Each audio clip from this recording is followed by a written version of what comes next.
As Hitler's armies advance into Russia, the Ilyushin IL-2 Strurmovik bombs and strafes the battlefield, preying on German panzer divisions.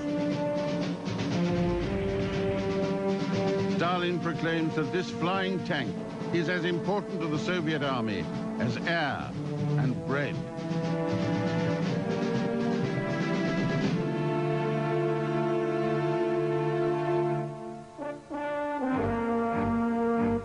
The IL-2 Strurmovik was strong, simple, and easy to maintain. It was heavily armed with cannon and armor-piercing bombs. Its own armor was extraordinary. The forward fuselage was protected by 3/4 of a ton of steel plate, up to a 1/4 inch thick. Almost 40,000 Strurmoviks were built. And given their contribution to the outcome of the war, Stalin may well have been right. They may have been as important as air and bread.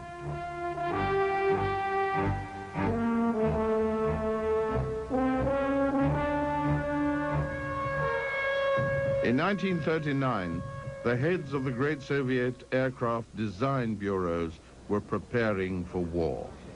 Alexander Yakovlev was about to become the top designer of fighter aircraft, taking over from Nikolai Polikarpov, who had fallen from favor with Stalin. Artyom Mikoyan and Mikhail Gurevich had combined to form the MiG Bureau and were working on a high-altitude fighter. Semyon Lavochkin had designed a fighter built completely of wood, and Sergei Ilyushin was developing a Strurmovik, or ground attack aircraft.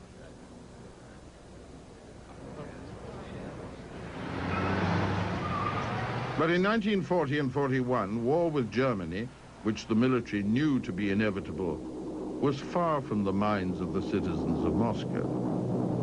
And when Hitler launched his invasion of the Soviet Union, Operation Barbarossa, on June the 22nd, 1941, even Stalin was unprepared.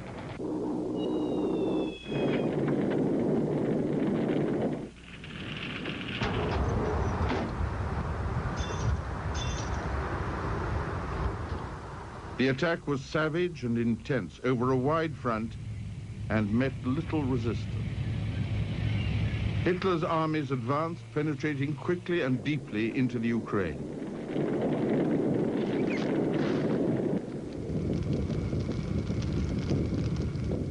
Hitler was amazed at the extent of his success and believed that Moscow lay open before him. Soviet surprise at the speed and effectiveness of Hitler's invasion began to abate, and the country struggled to place itself in a condition to resist the growing onslaught. Hitler's armies were pushing into the Soviet Union on 3 fronts, towards Leningrad in the north, Moscow in the center, and Kiev in the south. In the first days of the war, Marshal Timoshenko, the People's Commissar for Defense, ordered a reorganization. The Leningrad, Baltic, Western, Kiev, and Odessa military districts became the northern, northwestern, western, southwestern, and southern fronts.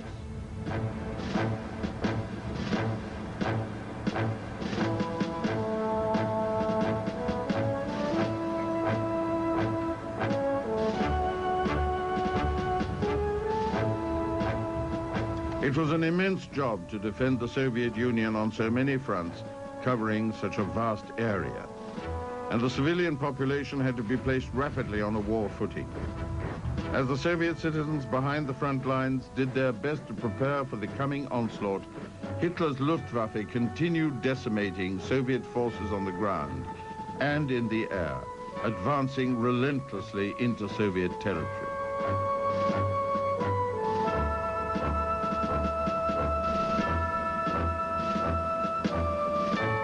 In East Russia and behind the Ural Mountains in Siberia, skeletons of large buildings began to rise above the flat landscape. Within weeks, these buildings would become the home for factories transplanted from the great manufacturing centers of Russia and the Ukraine, moved out of the reach of Hitler's armies so that production of war materials could continue without interruption.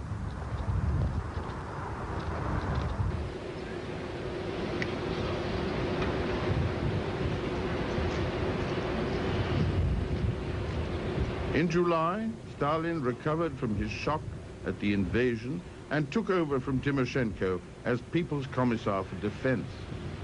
By the middle of the month, the German forces had made alarming progress towards the heart of the Soviet Union. Stalin knew that he'd have to throw everything he could at Hitler's advance if cities like Kiev, Leningrad, and even the capital Moscow were to survive through August. It was a desperate situation.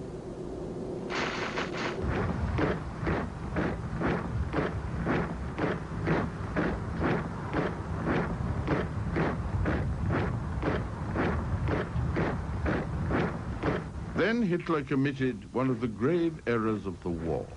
Instead of immediately advancing on Moscow, he had decided to consolidate his army's flanks. He set the date for Operation Typhoon, his attack on Moscow, for September the 30th. There were 3 air raids on the capital in late July, but they caused little damage. Before Hitler could launch a really effective attack, the Rasputitsa, the rainy season of bad roads, bogged the German troops down. Moscow had been reprieved.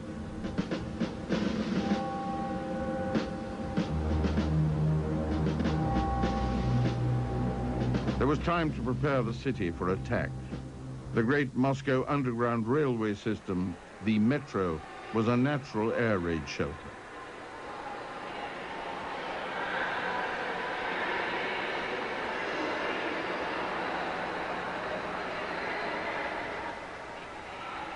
The fighter aircraft available to defend Moscow against German bombers were mostly obsolete designs from the early 1930s.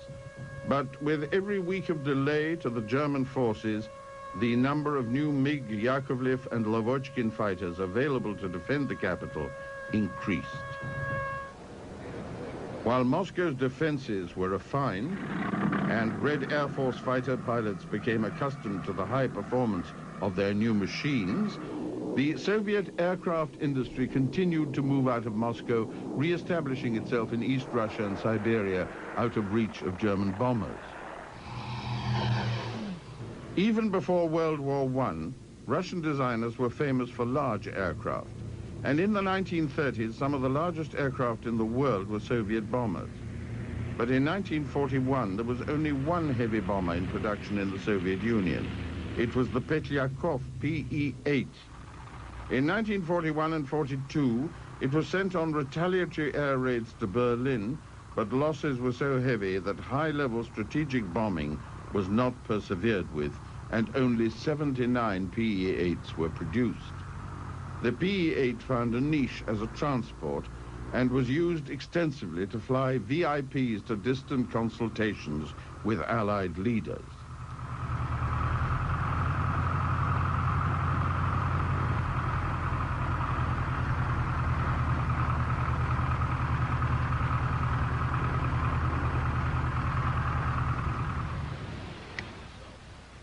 In May 1942, this aircraft flew Soviet Foreign Minister Molotov from Moscow to Dundee in Scotland, and then on to Washington, D.C. for talks with U.S. President Roosevelt about the Lend-Lease program.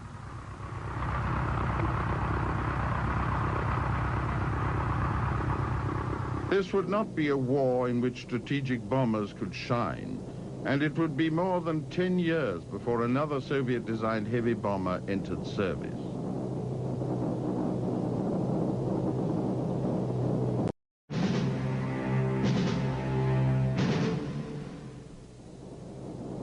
The Ilyushin DB-3F, also known as the IL-4, was the principal Soviet medium bomber of the Great Patriotic War. When Hitler invaded the Soviet Union, Stalin planned retaliatory raids on Germany. A special long-range bomber group was formed to attack Berlin. It was based on an island off the Estonian coast and was made up of 3 squadrons of IL-4s.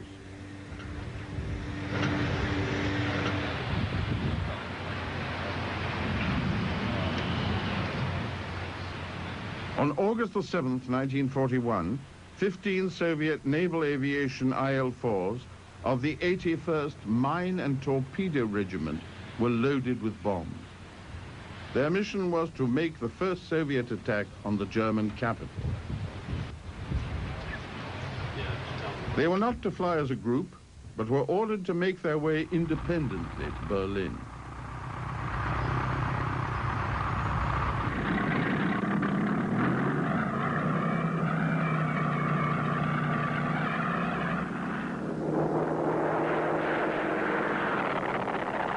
It was an expensive gesture. Only 6 of the 15 aircraft that left the island of Saaremaa returned. But even though the losses were heavy, the mission caused Berlin's air raid sirens to sound, and Stalin ordered a larger follow-up raid for August the 11th.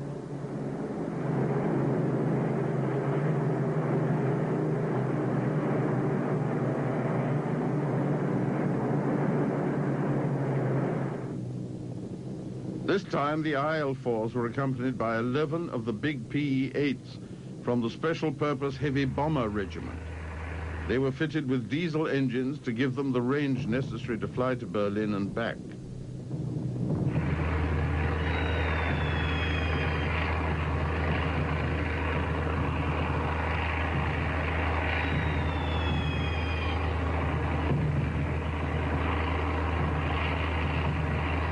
It was not a good night for the PE-8s. 4 were shot down and the others had problems with their diesel engines, which were not reliable. The IL-4 had no real future as a strategic bomber. It was relatively slow and poorly armed. And when the Red Air Force formed its long-range air arm in 1942, the IL-4 was used for preliminary night bombing, softening up enemy positions for ground forces to attack. Heavy bombers had no real place in the Great Patriotic War. On the other hand, Petliakov's PE-2 found an effective niche as a light bomber. It also earned Petliakov his freedom from one of Stalin's prisons. Petliakov had been working for Andrei Tupolev in 1938 when Tupolev was arrested. Stalin charged him with having sold the plans of what became the Messerschmitt fighters to Germany. It was a ridiculous allegation, but Petliakov soon found himself joining Tupolev behind bars. Stalin at the time wanted a dive bomber. Petliakov was able to adapt his new design for a high-altitude twin-engined fighter. The result was the PE-2, and Stalin was pleased enough with it to free Petliakov. The PE-2 served as a frontal bomber and high-altitude fighter. One of 3 women's air regiments, the 587th, was equipped with PE-2s. Because the controls were heavy, some of the smaller women had difficulty in getting the plane off the ground. These pilots would have their navigator stand behind them on takeoff and at the right moment help pull the stick back. The PE-2 was an impressive-looking aircraft with its 56-foot wingspan and elegant lines.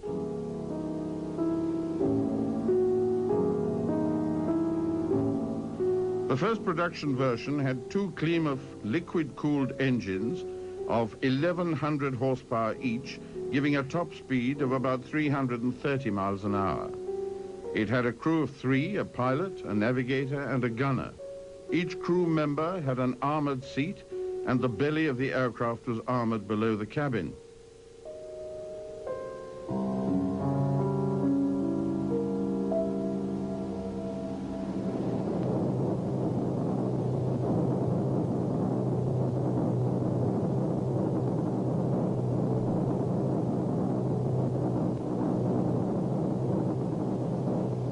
By mid-1942, there were reports of increasing casualties from attacks by Messerschmitt Bf-109Fs and the new Bf-109Gs.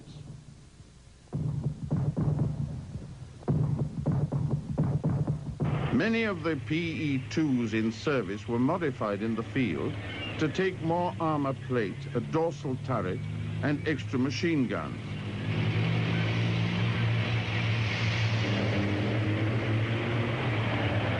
It was a serviceable aircraft, but it never attained the status of its partner in the battlefield, the IL-2 Strurmovik.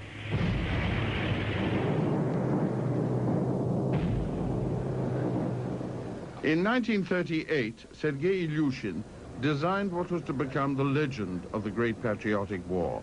Its pilots called it the Hunchback. Germans came to call it der Schwarze Tod, the Black Death.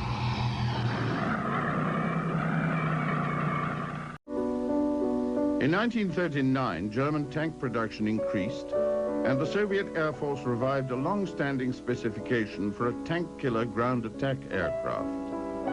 Ilyushin designed the Strurmovik as a two-seater, but Stalin wanted a single-seater, and he had his way. Even when that proved to be a mistake, and it was obvious that a rear gunner was necessary, Stalin refused to allow the production lines to be slowed to make the necessary modifications. In December 1941, he severely rebuked the directors of two Strurmovik factories about their slow rate of Strurmovik production. In a telegram to each, he said, "You have let down your country and our Red Army. You are still not facilitating the production of IL-2s. The IL-2 is as vital to our army as air or bread. Do not make the government lose its patience. This is my last warning. Stalin."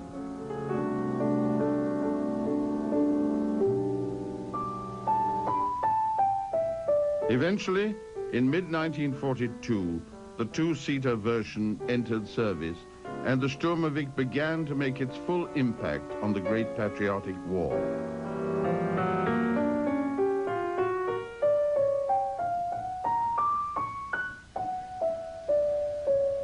The main feature of the Strurmovik was a thick armor plating that protected its underbelly and 1,300 horsepower inline engine.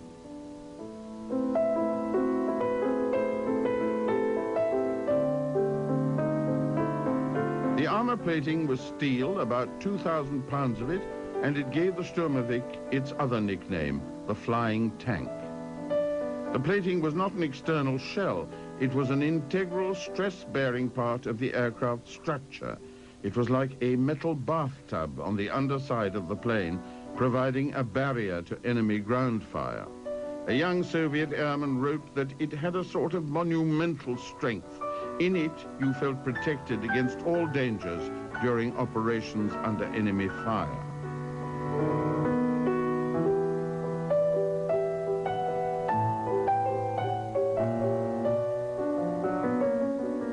With the arrival of the two-seater version in the battlefield, the pilot could feel even more secure. In January and February 1943, when the two-seater Strurmovik was still a novelty, rear gunners shot down many Messerschmitts, whose pilots were used to finding the single-seater IL-2 fairly easy prey. The Strurmovik was built to last. Its takeoff weight was nearly 13,000 pounds, and on the rough ground it flew from all over the Soviet Union, its landing gear had to be unusually strong. Everything about the Strurmovik was aggressive. It bristled with weapons. It could carry 1,300 pounds of bombs and rockets, and the sight of a Strurmovik flying in low over the battlefield became the terror of German soldiers on the ground.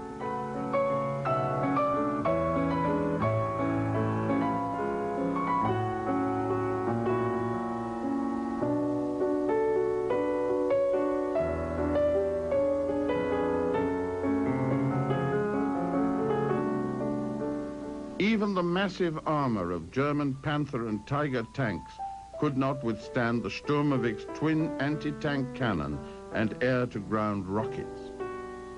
In the Battle of Kursk in 1943, Strurmoviks destroyed 270 tanks of the 3rd Panzer Division and wiped out 70 tanks of the 9th Panzers in 20 minutes.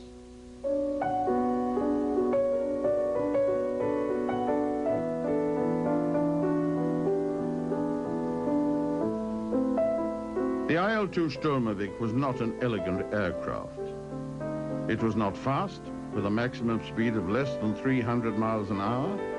It was not maneuverable because of its heavy construction and the weight of its armor.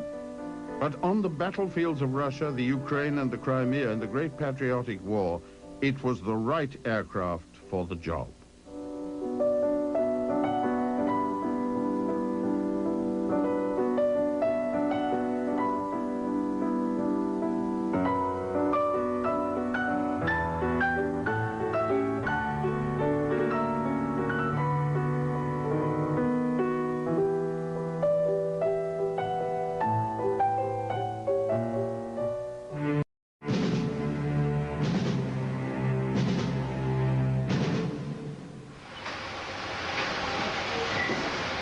In 1942 and 43, great Soviet factories, relocated beyond the reach of German bombers, poured out the steel for vehicles, armor, and weapons, and the stream of ammunition needed to fight a war on the vast scale of this one.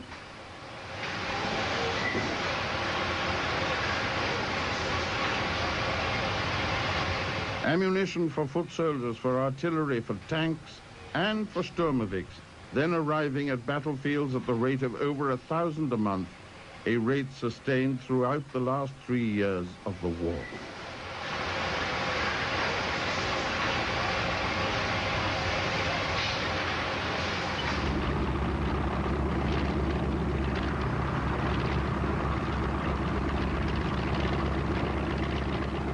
Strurmovik rear gunners knew their chances of survival were poor. 7 times more Strurmovik gunners died in battle than pilots. This was a bitter war, fought on home soil against a tough and ruthless enemy. Individual life became less important than mass resistance.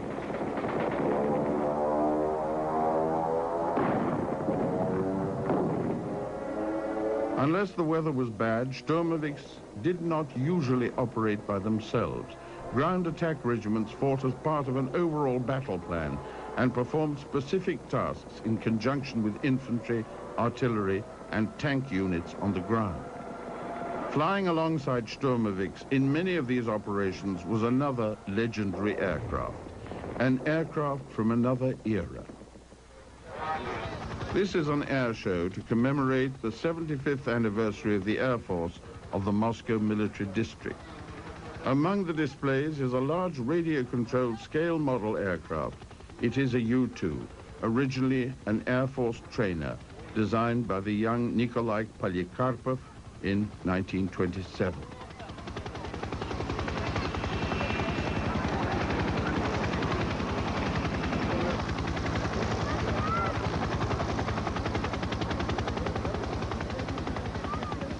The U-2 remained in production from 1929 to 1954, and in that time more than 40,000 were built.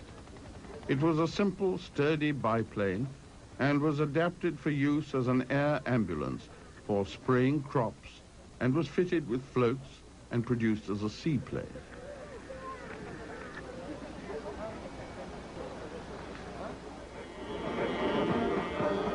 When World War II began, the U-2 was adapted for military use and was given a new lease of life as a night artillery spotter. Others were fitted with loudspeakers for night propaganda missions.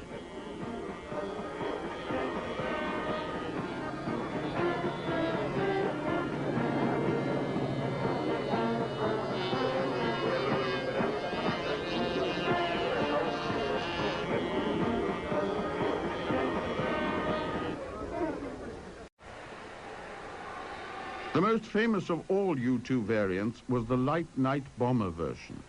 It equipped the 588th Night Bomber Regiment, a unit made up of volunteer women pilots who became known as the Night Witches. Their U-2s were fitted with a machine gun over the rear cockpit and could carry 550 pounds of bombs. They flew it as a nuisance raider and were so effective that the Germans, who called it the sewing machine because of its distinctive engine sound, formed special flak circuses of anti-aircraft guns and searchlights to stop them.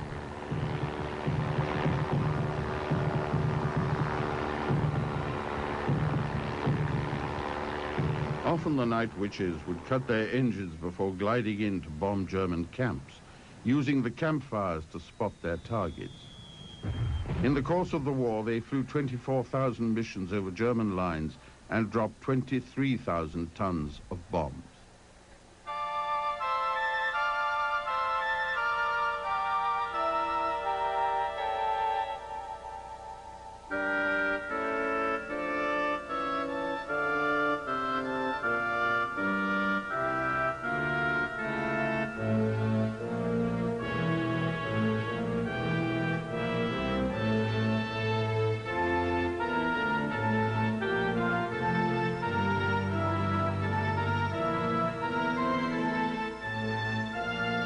The U-2 could be maintained in the field under the most primitive conditions. It was a prime example of the Soviet philosophy of producing cheap, simple, and reliable aircraft for military use. Early in the war, ground attack aircraft generally concentrated on attacking tank and motorized columns and supporting ground troops. Because of the shortage of available aircraft, they tended to operate in small groups. As the war went on, the ground attack regiments gained more experience in this new kind of warfare. When more Strurmoviks became available, they began to make concentrated attacks in groups of several squadrons.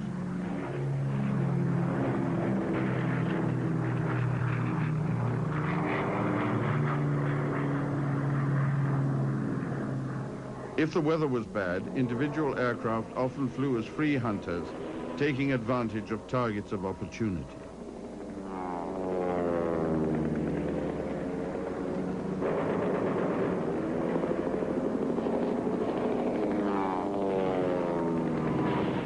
Tactics were constantly evolving.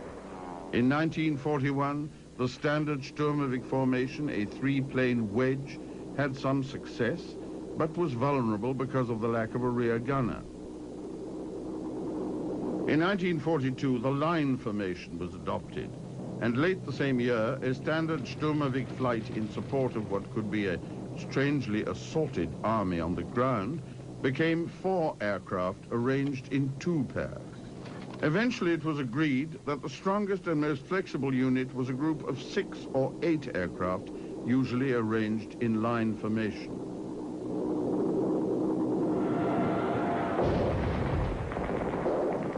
Pilots dropped their bombs at their own discretion or at a signal given by the leader of each group. Whatever their formation, the Strurmoviks needed fighter support to and from their targets, but in the early days of the war, it was not always available. Without fighter cover, they were vulnerable, especially those without the benefit of a rear gunner. Strurmovik regiments operated in all weathers, from the cold depth of the northern winters to the heat of the Crimean summers.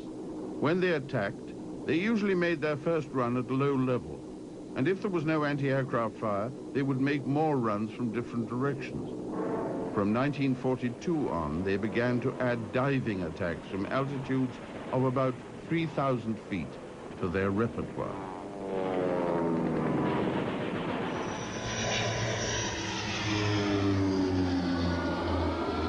In mid-1942, the IL Strurmovik was reaching maturity. The addition of a rear gunner and the refinement of tactics equipped it just in time to play a major part in the battle for Stalingrad, the industrial jewel of South Russia and gateway to one of Hitler's major objectives, the oil fields of the Caucasus.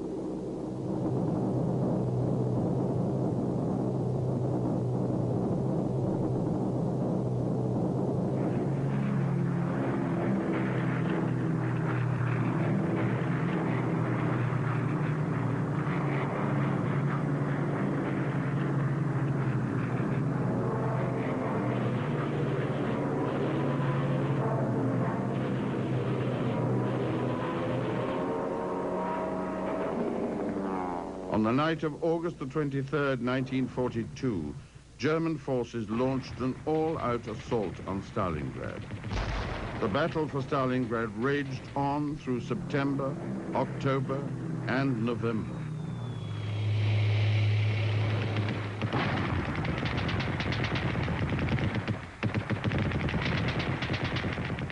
As the winter weather closed in, the Soviets launched a mighty counteroffensive in which Strurmoviks strafing and bombing airfields and German troops were joined by the new Yakovlev and Lavochkin fighters in a display of aggression that indicated the growing strength of the Soviet Air Force.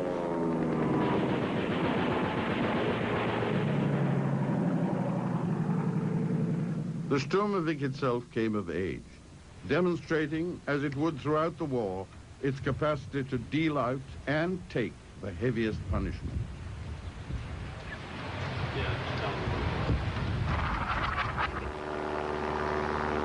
On February the 2nd, 1943, the German forces in Stalingrad surrender.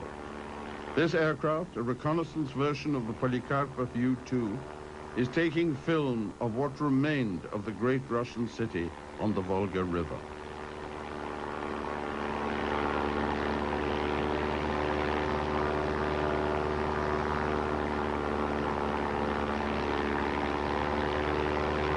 The devastation brought about by more than 3 months of intense bombardment was extreme.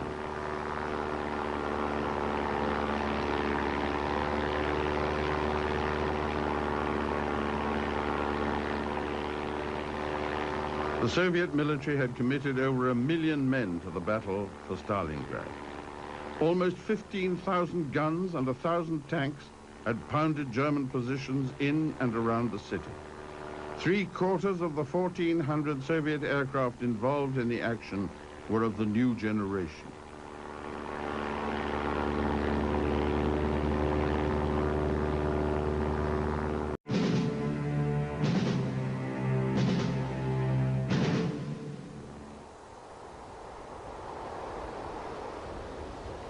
The loss of the Battle of Stalingrad was a great blow to German confidence. Reich Marshal Hermann Göring, the head of the Luftwaffe, was seen to weep openly at the news of Soviet successes in the battle. An immense amount of German military equipment, tanks, trucks, heavy artillery, aircraft, was left abandoned in and around the city. 250,000 German soldiers took part in the Battle of Stalingrad. When the battle was over, 91,000 remained. They were taken by the Soviet army as prisoners of war. 490 German aircraft were lost. Many of them were destroyed on the ground by the IL-2 Strurmoviks.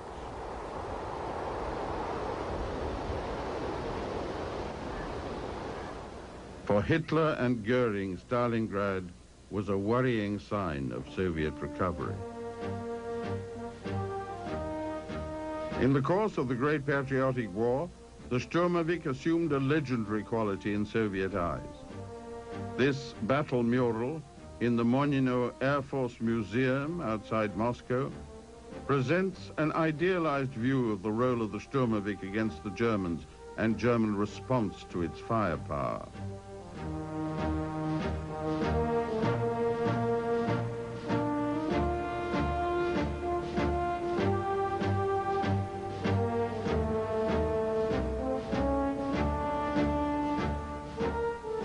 Even though it looks exaggerated, it has a strong basis in fact. The German name for the Strurmovik, der Schwarze Tod, the Black Death, was well earned.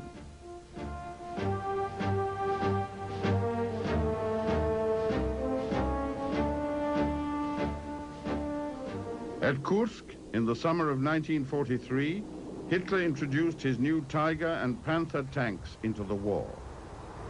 The Battle of Kursk was one of great devastation and loss for both sides. 2,000 Soviet and German tanks faced each other in the greatest tank battle in history. For the Soviets, it was a great victory and a turning point that gained their forces the strategic initiative in the war. It also justified their military philosophy of coordinating aerial, tank, infantry, and artillery forces into one combined interactive unit. Kursk was a battle in which Strurmovik pilots devised their method of killing the mighty new German tanks. A Strurmovik pilot said, "We usually try to attack from the rear where the armor was thinner and the most vulnerable components of the tanks were located, the engines and gas tanks. Strurmoviks used their cannon, air-to-ground rockets and anti-tank bombs dropped from an altitude of less than 500 feet in an all-out assault on the Panzer forces."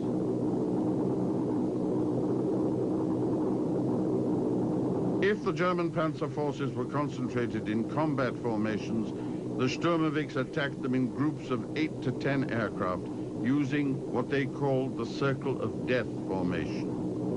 If the tanks were arranged in columns, the Strurmoviks came straight in behind them or used S-turns. In either case, the results on the ground could be devastating.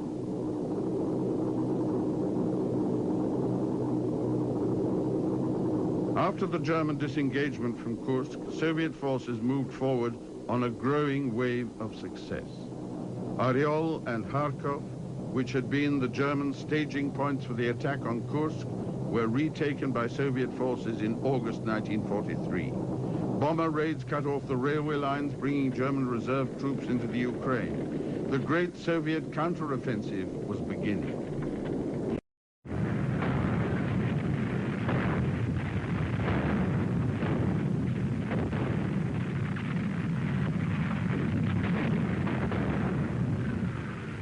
Kiev, the ancient capital of the Ukraine on the Dnieper River, had been in German hands since September 1941. Soviet moves to retake the city began in October 1943, but no real foothold from which to launch an offensive could be gained until early November.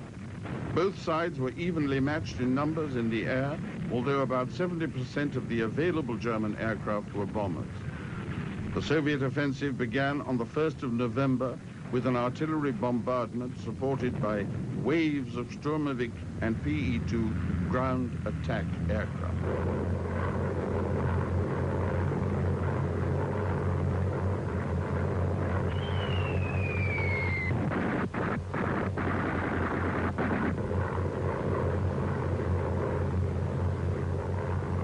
After 6 days of fighting, Kiev was liberated.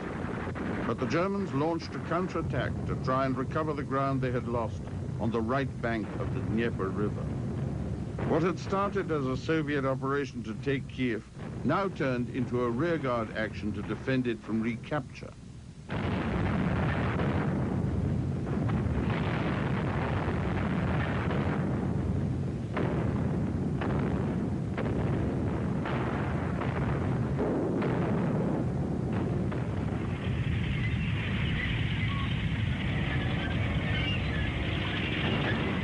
Fighting continued through November and into December 1943. It not only involved the latest in Soviet military technology in the form of the T-34 tanks and Ilyushin Strurmoviks, but also employed the traditional military form of transport, the horse.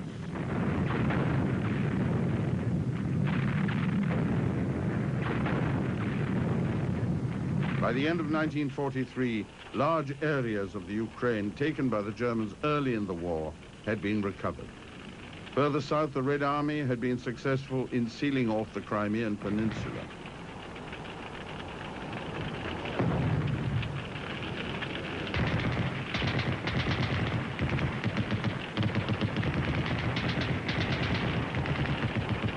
Soviet forces had reclaimed almost 390,000 square miles of their territory at the cost of dreadful injury, loss of life, and equipment.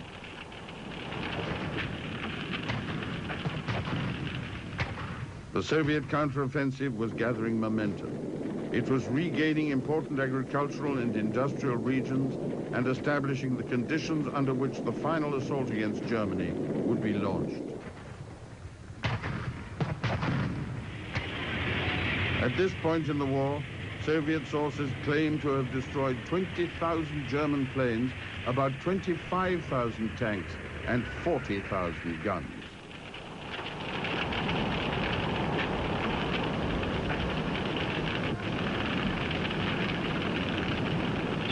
Soviet losses in achieving these figures were not officially admitted and can only be guessed at. As pictures of Kiev after its liberation show, the physical damage caused by the war was devastating. The emotional dislocation and trauma suffered by the civilian population cannot be imagined.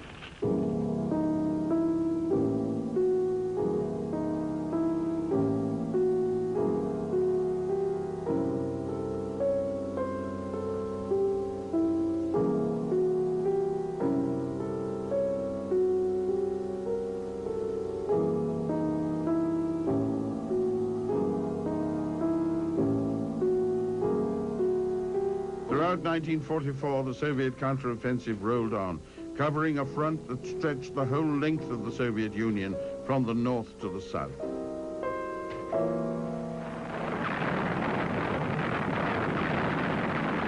In the south, the Crimean Peninsula was regained. In the north, the long-suffering city of Leningrad was relieved.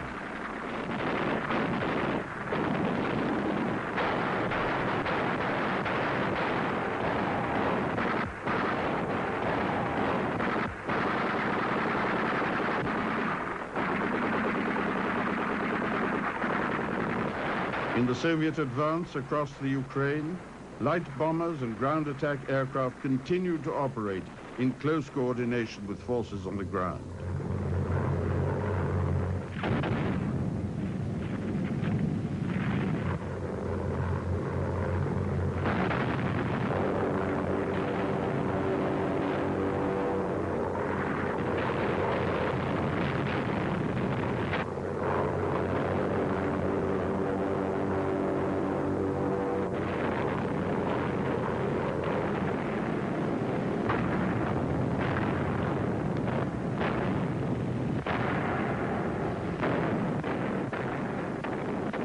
Operation Bagration, the push to clear Belorussia and open the way to Europe, began 3 years to the day after Hitler's Operation Barbarossa swept into action.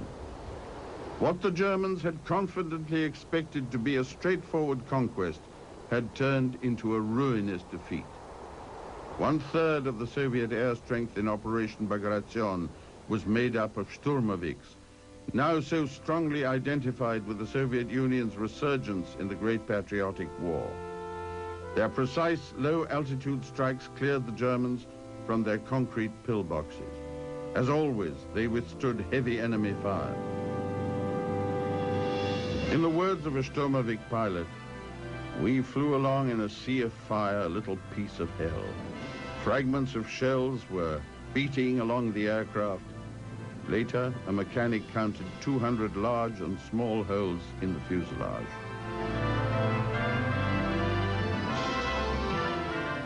By July the 4th, 1944, Operation Bagration was over. Hitler's armies had been expelled from Soviet soil. In Moscow, the guns fired and the bells rang in celebration. It would still be a year before Soviet forces arrived in Berlin, finally crushing Hitler's forces as he had hoped to crush theirs. And the Ilyushin IL-2 Strurmoviks were involved in the heat of the battle right to the end.